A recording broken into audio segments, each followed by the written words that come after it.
Guys, today I'm going to teach you how to manage a global constants files in Xcode. Okay. So I've created a new project and I have a group called constants. So it has like 5 different files. So I have separated the URL constants, a key constants, a font constants, color constants, and storyboard constants. So let's move to the URL constants file. So URL constant it basically contains the computed variable for the URL. So if you are going to use the same push table URL, so this means base URL plus endpoints. Base URL, how it computes is domain plus route.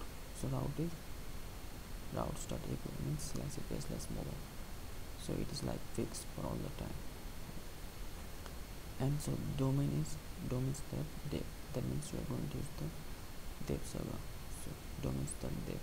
So if you are going to use the UAT server, it will be like changing to UAT. So if you are going to give your build to the QA, so you just need to change the QA, nothing more. So okay, so let's try to print one of the URL in the build control. Let login URL equals to app URL dot Facebook login. Okay, so let's go and change this to fp login URL. So let's try to print this fp login URL. So what is the fp login URL? It's test address. That means it is for the, so it's base URL contains the for the QA build. So if you are going to give your app to the client for testing, you just need to change to the live server, like the UAT or anything. Okay, so again if you build, the address will be changed to the, yeah, it will be changed to the UAT build. So it is like test/UAT.api/mobile/endpoint. So this is just so this saves your time while creating build for the either for the tester, for the development, or for client. So let's move to the key constants.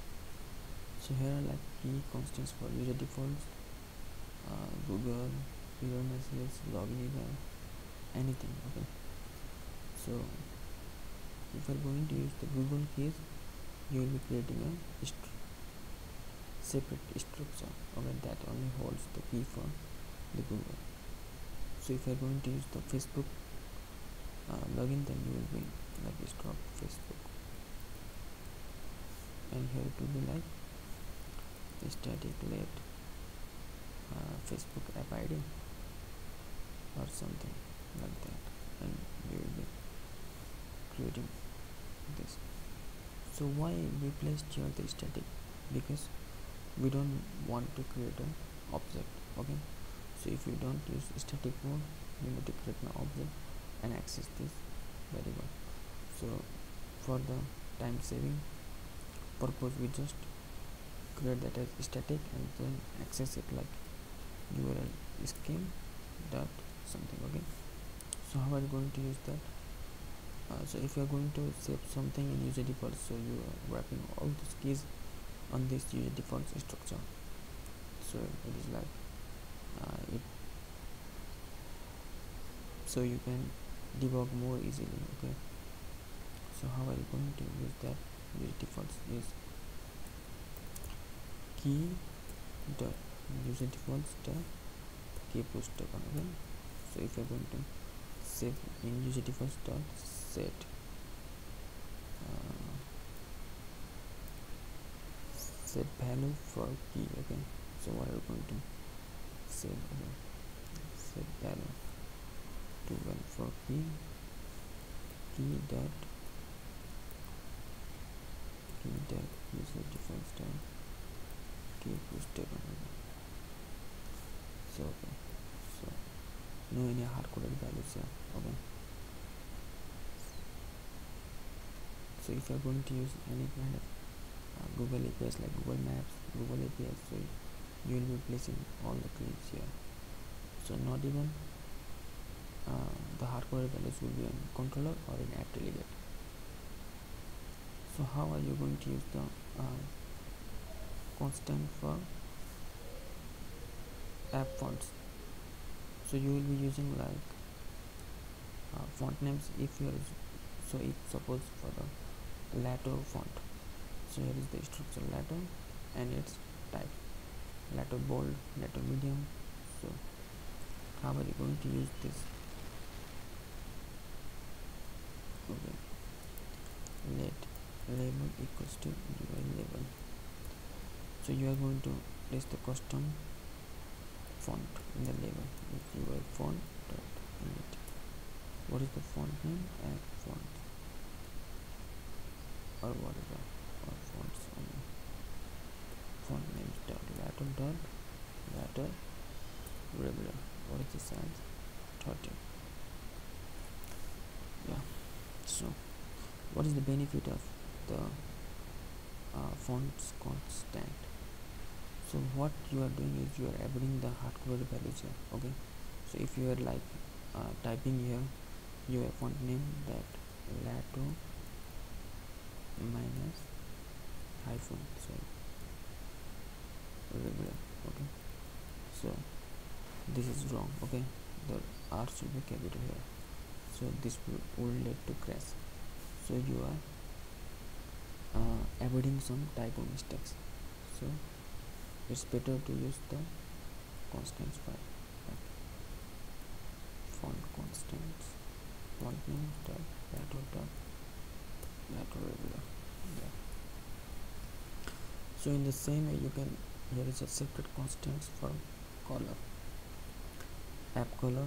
So it has like alphas property, and here are the app primary color, secondary color. This is for basic theming. Okay, so our app contains mainly two colors for theme. So navigation bar, table view, text field, every colors are defined here. Okay, overlay color. So how are you going to access that? You're just going to element text color equals to app color dot, okay, any kind of color. Okay, here. So if your client, so if you have build your whole application, and if your client wants to change the basic corporate color of your app, then you are just going to change this one line, and then it saves a lot of time for you. Okay, so if client just wants to change the opacity, so you are going to change it here. So this will definitely reduce development time. So another one of the important constants file is storyboard constants file. Okay, so if you are going to instantiate storyboard, it will be like let login PC equals to center storyboard dot instance view controller with identifier. Okay, login center present means, sorry, center present view controller name login PC limited and completion mail. So login PC today. Okay, let's display on wrap. So here is the hard-coded value of the view controller identifier. So we are going to remove this. Okay, so we have placed the different storyboard constant file. So here is the extension of your storyboard, and here is the main storyboard. So how are you going to access the login PC? So you are just going to remove this all UI storyboard dot main dot login PC, right? So yeah, so now you don't have this because it returns the view controller, not optional view controller. So login basic returns the identifier dot login basic. Identifier dot login basic is the identifier of the view controller that you are going to push. Storyboard name is main. So you are calling the again the view controller method of from here identify.loginbc.view controller. So since this protocol is this identifier is has implemented this protocol, you can call the view controller from here from the inner from loginbc.view controller. So that will just return the view controller by instantiating with the identifier as like this. So this is the key part.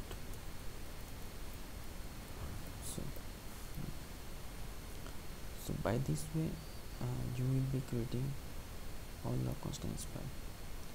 So do not just create a single constants file and make a code look dirty or some like you may even find to it may be hard to find all the keys. Okay guys, this much for today. Hope you liked it. If you have liked it, please like on the video. So if you don't like, please dislike and encourage me more. So if you want like this kind of video tutorials, please hit the subscribe button. Thank you for watching this.